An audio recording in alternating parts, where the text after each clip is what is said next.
nothing like the kitty giving us some delicious Amy Winehouse to get this party started. What's up, guys? Welcome back to Unmasking the Masked Singer.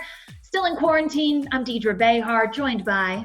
And I'm Charlie O'Keefe, and we are here to talk about the kitty's big elimination tonight. Deidre, were you shocked? Yes, I was shocked. I really thought she was a front runner, and you know what? I think we're going to celebrate her all night tonight. There you go. We got the cheetah, the cat ears. We're ready. Well, let's jump right into it. The kitty sang Back to Black, but sadly, after tonight's elimination, she's heading back to the litter box. Take a look.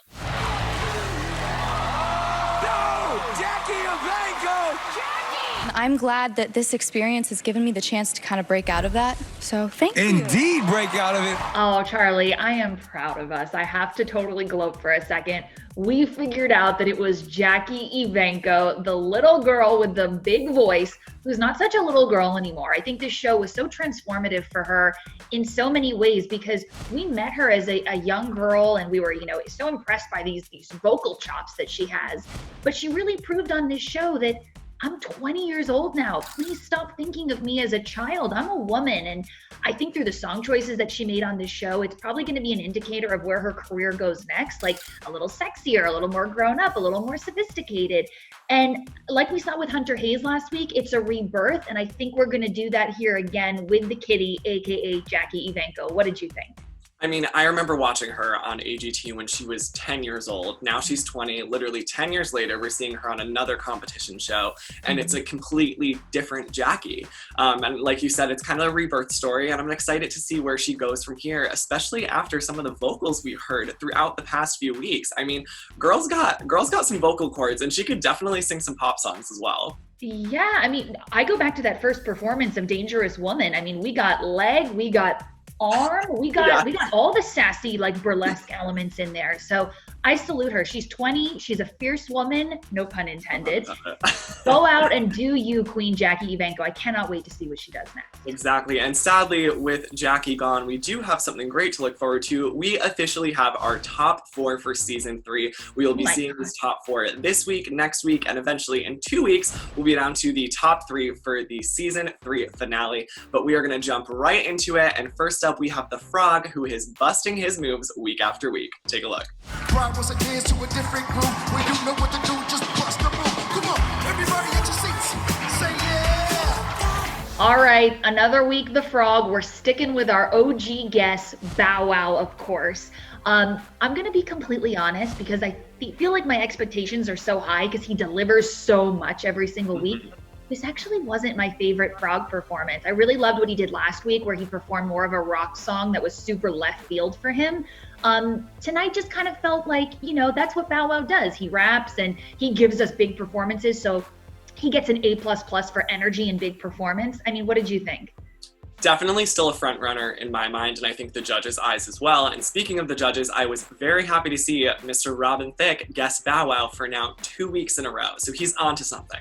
Yeah, well, let's get right into the clue package. What did you notice? So we saw a lot of references to a tadpole. It was kind of on like the GPS in the car. It was like a little tadpole reference. This could be something referencing Bow Wow's 9-year-old daughter, who he actually spoke about after the performance, saying he wanted to win for his kid. Yeah, they're super close if you follow him on Instagram, and they just have like a really special frog and tadpole bond, if you will. Really cool this week. They did a borrowed package clue. So everybody who's at home in quarantine, like one of the small joys of life is we're still getting our online packages, right? So the Masked Singer showed these deliveries that have been showing up at the characters' houses. And the Frog's delivery was a model airplane. Now, let me tell you why this makes sense for Bow Wow. A couple years ago, Bow Wow was involved in something called the Bow Wow Challenge after he posted a photo of a private jet, and then someone saw him on an airplane and uploaded the photo saying, he's not on a private jet, he's on a commercial flight with me right here. So it turned into this whole a viral trend where you post a photo that looks like something very luxurious or glamorous, and then you post the reveal of how your life is actually really boring and mundane. So I feel like, and even I believe Robin brought this up, the plane is referring to the Bow Wow Challenge. Do you agree? I agree. I think it's a very kind of hidden clue, but also when you decode it and look back at his viral moments, it makes a lot of sense. And I love that Bow Wow owned it. Like, he totally thought it was funny. He hopped on the trend. Like, it's not like something embarrassing. He totally owned it. And I think the fact that he did that in the past and then showed it as a clue tonight makes all sense in the world. I'm agreeing with you, and I'm happy to see that Robin is jumping on board with Bow Wow. Well, moving on, one thing is certain, we have not lost that loving feeling for the Rhino. Take a look. You've lost that loving feeling. Now it's gone, gone, gone. Whoa, whoa. Oh, another great performance from the Rhino, who we think is Barry Zito, the former MLB player turned country star, who we affectionately call Barry Tortellini. Let's get right into his clue package. You know, this is a recurring theme with the Rhino, and we saw it a lot tonight. A lot of talk about his wife and what an instrumental key player she's been in kind of getting him into this really incredible place in life, whether it's his health, his mental health, his career. He really credits his wife, Mrs. Rhino, with being the driving force. And we know that he's talked about it in documentaries. He was reading all these self-help books and he didn't know what to do. And when he met his wife, Amber, former Miss Missouri, she said, you got to put all the books down. There's one book with all the answers, and it's the Bible. And they're a very religious couple. They're people of faith. And I think it doesn't surprise me that Mrs. Rhino has been such an integral part of every single clue package. Speaking of which, we also saw in the clue package a photo of 3 baby elephants. Well, Barry and his wife Amber have 3 children. They just welcomed their 3rd actually in February. So it kind of coincides with the whole production of The Masked Singer, which is exciting. What do you think? I mean, listen, you just broke down everything. There was a lot there, and you figured it all out. So round of applause to you for that. Jumping to his borrowed clue from the package they stole from outside his house, we saw a Navy hat. Well, I think we've mentioned it in weeks past, but there's actually a few ties to Barry Zito and the Navy. The first, he's worn many hats, as we heard him say. He's played for many teams in the MLB. Also, in 2003, he actually appeared on JAG in an episode and played a U.S. Navy officer, which is a really cool tie, but there is one more to add to the list. I think we mentioned it 2 weeks ago, but him and his wife are actually huge U.S. military supporters, and they founded a charity called Strike Out for Troops. So that is awesome. He's been involved with the military for a long time, and I thought it was a cool clue because there are so many different nods to his life in it. So many. And I love that he's a triple threat. Actor, singer, sports star. He does it all, guys. He does it all. Well, I think we can all agree with the judges that this will not be the Night Angels' last dance. Take a look. The last dance. Let's dance. The last dance tonight. Deidre, I am overwhelmed this week. Listen, we got Donna Summer, we got the Night Angel, we got Candy Burris, who I think is the Night Angel singing Donna Summer. I mean, I watched this performance 4 times. I just kept rewinding, rewatching. There is so much here, and I'm living for all of it.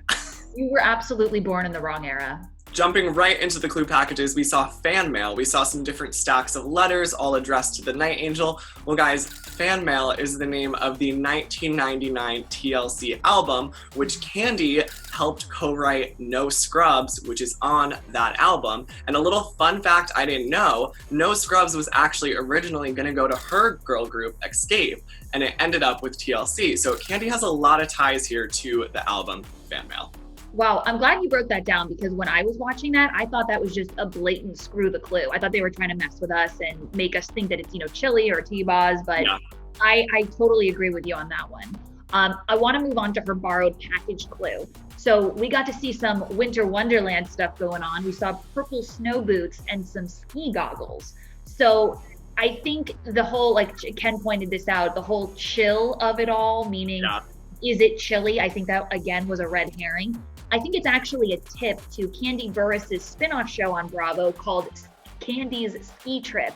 It was a documentary series, of course, that followed her life and with her husband, Todd Tucker, as a blended family, and they go on a ski trip together. So Candy loves the winter, huh? Candy loves Donna Summer and the winter. Sign me up for all of it. Well, moving on, lastly, we have our favorite serenading shell-wearing turtle. Take a listen. And I will try to fix you. I'm sorry, was that a religious experience for you? Because it was for me. Yes. Oh my gosh, Jesse McCartney, who we've been saying from the get-go is the turtle, performing a Coldplay cover for the ages. So good. Let's get right into the clue package. We saw a yellow mop. And again, this is not that deep, guys. If you look back at Jesse's OG boy band days when he was in Dream Street, the way that like the media and I think fans described his haircut was mop top. And I think the fact that it was a yellow mop is a nod to him being a blonde. Yeah. You agree? Totally. If you thought the Justin Bieber swoop was a thing, Jesse McCartney did it first with the mop top. Go back 10 years, absolutely. The other thing I want to point out, because it's been a recurring clue that we see pop up a lot, we got tortilla chips last week. This week we got poker chips, and they have to be a reference to Alvin and the Chipmunks, red, green, blue, Alvin, Simon, Theodore. And of course, Jesse is the voiceover artist for the role of Theodore in all the CGI action films. Listen, one could hope that next week there's a monk clue, and then it'll really just chipmunk tie it all together. Oh my God. Producer hat is on. And moving on to the borrowed clue package, this was definitely the creepiest of the night and the largest borrowed package we saw on stage. It was a zombie, a full-size dead man zombie on stage. It was terrifying. No, thank you. Well, Jesse actually played Reed on Fear the Walking Dead, which was supposed to be a prequel to AMC's super popular show, Walking Dead. So Jesse has a tie to zombies in a weird way. Look, the guy does it all. Boy band does it. Singing does it.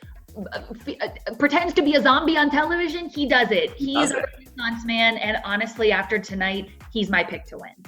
And I do want to point out, Nicole actually did guess Jesse McCartney this week and even referenced that clue way back when we saw it in one of the first weeks of her performing with him on the Today Show way back early 2000s. So Nicole has her gears grinding and she's pinpointing Jesse to the turtle. Yep, we agree, Nicole. It's Jesse for sure. Well, Deidre, like I said earlier, we officially have our top 4 season 3 Masked Singer finalists moving forward. Next week, one more will go home, and then we will have the 3 compete in the grand finale in 2 weeks. But left remaining in the competition, we have the Turtle, the Rhino, the Night Angel, and the Frog. And something very interesting here, the judges have actually guessed all the people who we think are also under those masks. However, they never guessed Jackie. That is correct. And guess what? Exciting news, everybody. Charlie and I will be speaking with Miss Jackie Evancho herself. We're going to get to the bottom of everything she did on this show. At the top of my list, I want to know why those eyes were different colors. Yes, I think those were definitely throwing us off. People need to know. Yes. So if you have questions, tweet us, let us know. And of course, we'll see you back here next week. We are getting down to the nitty gritty, people. We are so close to crowning a winner on season 3 of The Masked Singer. So stay safe, enjoy yourself, and we'll see you next week. Bye, guys.